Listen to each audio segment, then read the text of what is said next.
We just hacked into the webcam of a laptop. It seems that we're in the apartment of a mother and we can hear her baby crying in the background.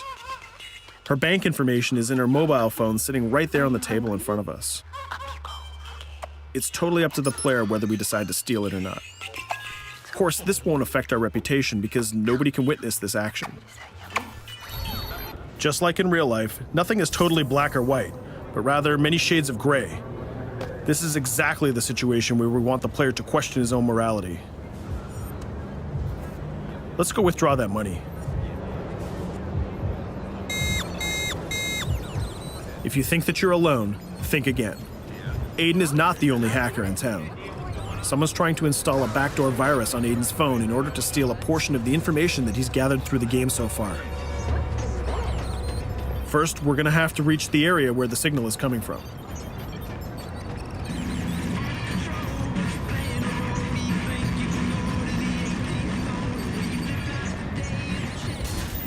Using our profiler, we're going to try to identify the hacker before the installation finishes.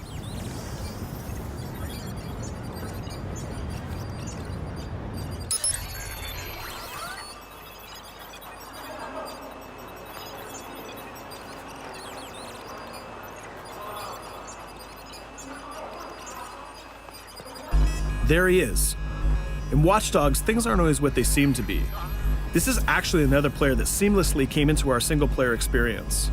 Let's not let him get away with this. We're gonna teach this guy a lesson.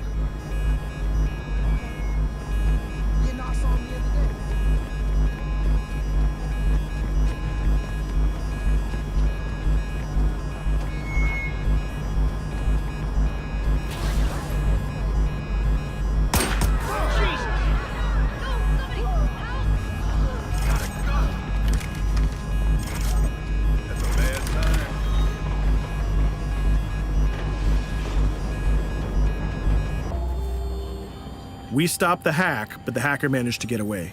I don't know about you, but we can't let this pass by. We need to retaliate. Using the grid, let's see if we can find that second player.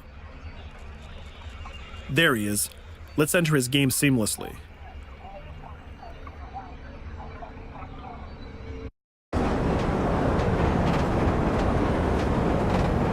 The second player is not yet aware of our presence. If we act carefully, he might think that we're one of the many NPCs in the city.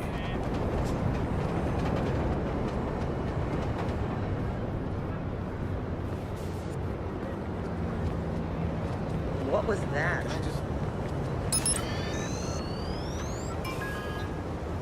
So let's find a place to hide and start hacking. What's going on?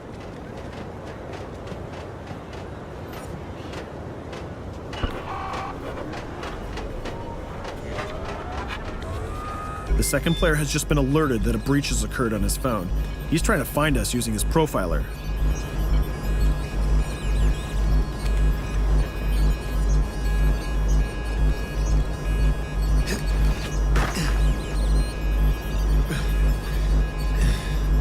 He's dangerously close. Let's hide in the car.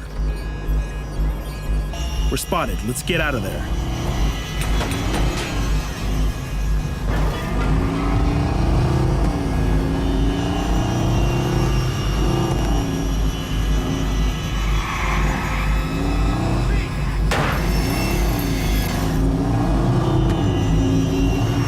Let's set up an ambush right here. By dragging the other player back here into the alley, we make sure that no civilians get hurt during the firefight. We didn't succeed in hacking the second player, but we did get a little bit of revenge. So that's what we have time for today. We hope you enjoyed our quick gameplay session. Stay tuned for more about Watch Dogs.